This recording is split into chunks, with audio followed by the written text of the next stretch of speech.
But people ask me all the time, how do you get to be able to throw in 100 punches in the ring? It starts out here on this bag.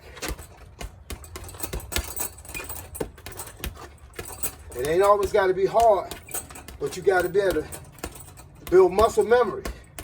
And muscle memory don't mean throw all the punches hard. It just means keep throwing them and don't stop. Be able to change from angles so I can be able to throw these punches. Because you different. When you throw an uppercut, you leaning like that. But when you throw in a hook, you leaning. Uppercut, hook, you leaning, different. So you gotta be able to go from one to the other one. So it's bang, bang, bang. You gotta be able to turn your body. So you gotta remember where you gotta be at. Muscle memory.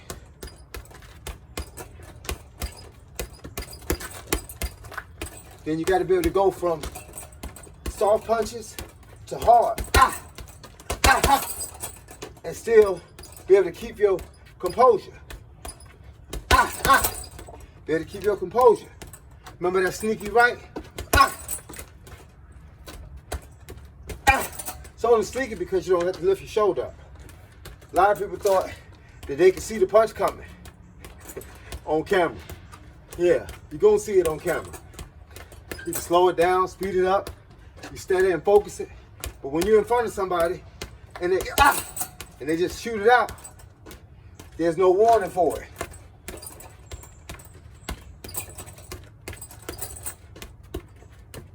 Remember, one of the most important factors in boxing that nobody ever talks about is remember to make your body nice and tough.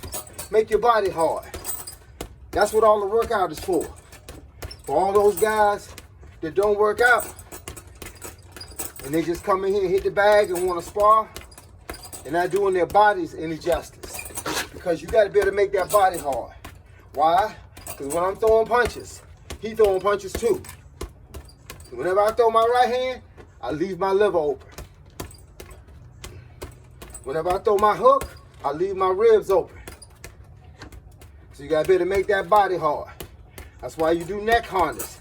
Because when I'm in here like this, and he shoot an uppercut up the middle, and send my head to the back, that neck harness that made my neck strong so I could hold that head down.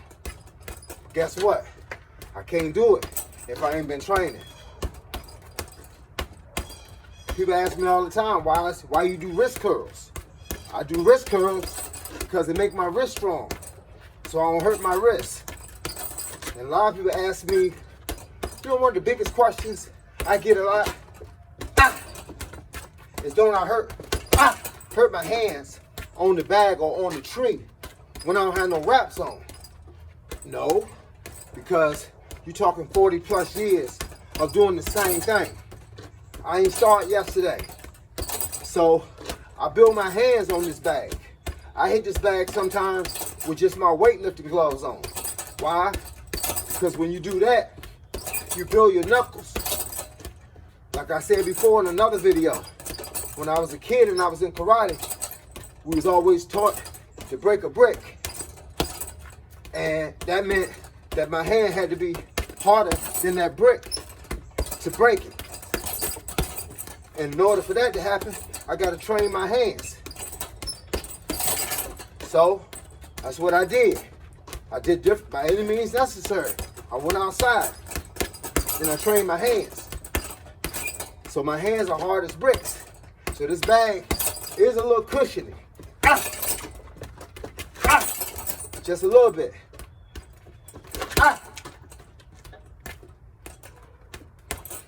You just got to keep it going. And so no, my hands don't hurt when I hit the bag. My wrists don't hurt when I hit the bag. My shoulders don't hurt when I'm done hitting the bag. Why? Because every now and then, I stretch them out. See, like when you see me up here, I'm giving my shoulders a break. And when you see me out here, I'm making my shoulders work. Like y'all talked about my wide hook. But you need that wide hook. Because if you don't got a wide hook and you can't get inside, you ain't gonna be able to do this all the time. When you up right here on somebody, they leaning on you too. So trust me, I can throw all the hooks at his head I want. All he gonna do is keep doing this, and he gonna keep blocking him. But when he see me out here, the last thing he expecting is that hook. So he let his guard down right here, and then I be like, and I can catch him. Just like that. The whole goal is, I know I'm wide open over here. That's why when I throw it, if y'all watch me, I go, because I'm protecting myself. See? That's how I go. You lift that shoulder up, you put that hand there. You protecting yourself from him being able to do what he thinks he gonna be able to do. In boxing, you're gonna leave some spots open. You're gonna leave some attack areas open. Your goal is to know which one of those areas you can effectively block if he should have tried to attack you. So you don't always have to have your hands here protecting your chin. You just got to know that your chin is open. And when I start opening up my chin, I start doing this because I know I'm not going to give him a straight shot, because I might be tired. I might be sore. I might be baiting him. You never know what the deal is. But either way, I'm not going to give it to him. I'm not just going to give him my chin. I'm not going to let my hands down here and start without thinking about moving. Everything I'm going to give you. If I'm right here, I know I'm giving you the stomach. So at any given time I see you reaching, I do that. Or I do this. That's what that long hook is for. You reaching and I'm reaching. And we both, somebody going to get hit. Somebody ain't think the other guy was ready. I'm thinking he might be ready for everything I throw. That's why you throw different punches in different places. That's why you gotta learn to throw different types of punches. So at any given time, let him protect himself against this. You gotta be able to go boom, boom, boom, boom. And then if you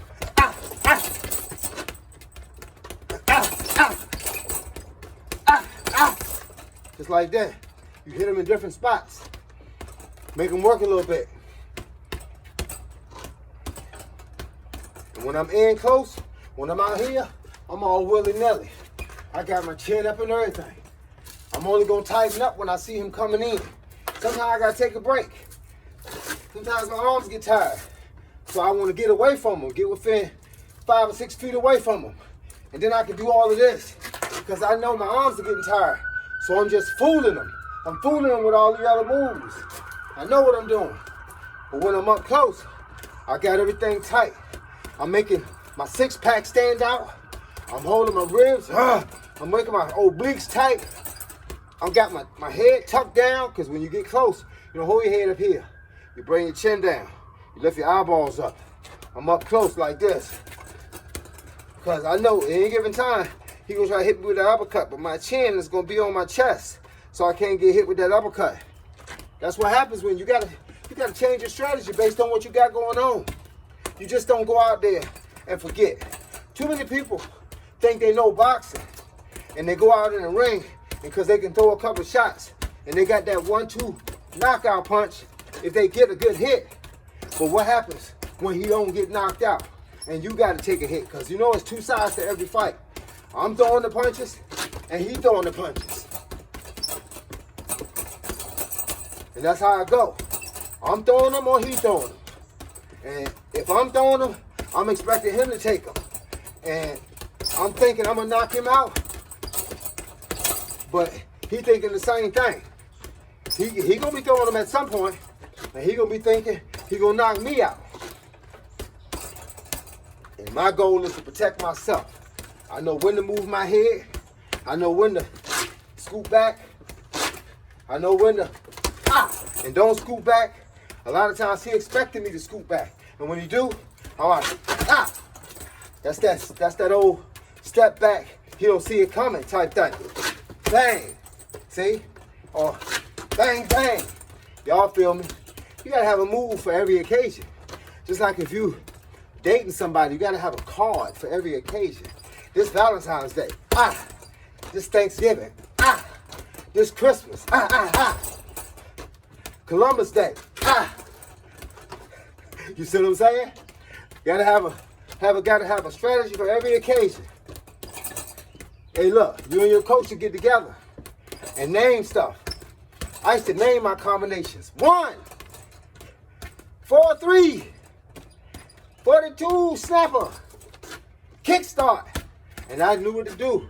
Everybody know what to do when I call out names. Lemon heads. The other guy be trying to figure out what we talking about. A little late in the game, especially in the amateurs, when you can do that and he can still hear you. Can't hear you in the pros most time because the ring is too big, the crowd is too loud. Can't hear you. But in the amateurs, it might not be 50 people there.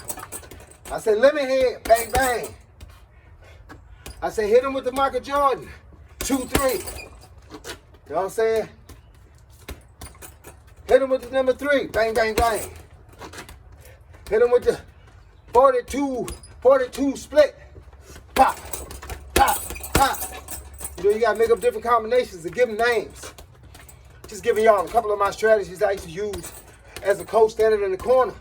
But my biggest deal was standing in the corner looking over the ropes. I'm trying to see what the other guy's trying to do. And that's how I'm trying to get my guy to fight based on what I'm watching him do. Because my guy might can't see the setups, but I can see the setups. Because I'm on the outside, looking in. I said, oh yeah, every time he do this, he drop that hand. So when he throw another 2, catch him. Don't back out. And then watch him throw the 2 and miss. No, when he throw the 2, slip. Bang. Catch him in the lever jump. Set him down. And like I told y'all before, and he throw the wrong punch, bang. Send him to the moon, baby. Send him to the moon. Ah! He gone. Watch your head lift up like a rockin' sockin' robot. All right. I'm only out here today just to make myself a little tired from how many times I got to keep doing this.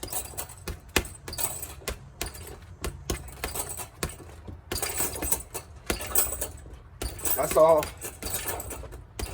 Keep them fists balled up nice and tight so your wrists don't bend and you get to throw these punches. All it is muscle memory. We're just trying to work. Every time you get on the bag, it ain't clowning season. I ain't got to try to clown the bag every time. Sometimes it's just pity pats and knowing when to bring them up. That's it.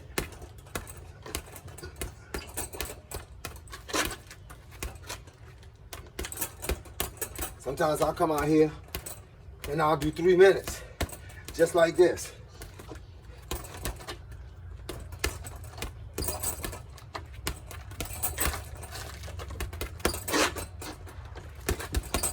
Because you got to be ready for everything. You ain't going to be able to do it if you don't practice it.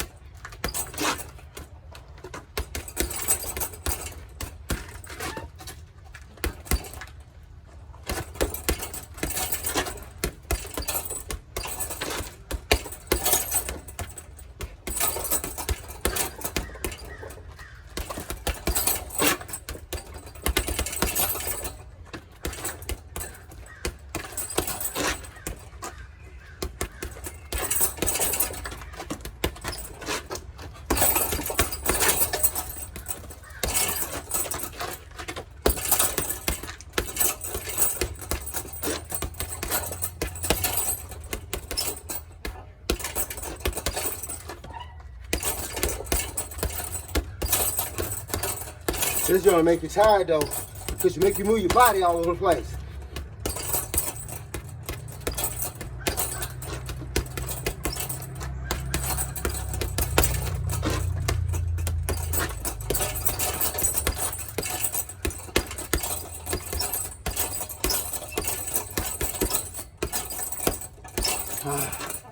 All right, y'all. Once again, it's been my pleasure to be online and kick what I know. But right about now, your boy got to go. About to go for this run. But I'm gonna catch y'all on the flip side. Once again, it's your boy Coach Carl. Don't forget it. Mr. 56 is the new 26. And I'm out.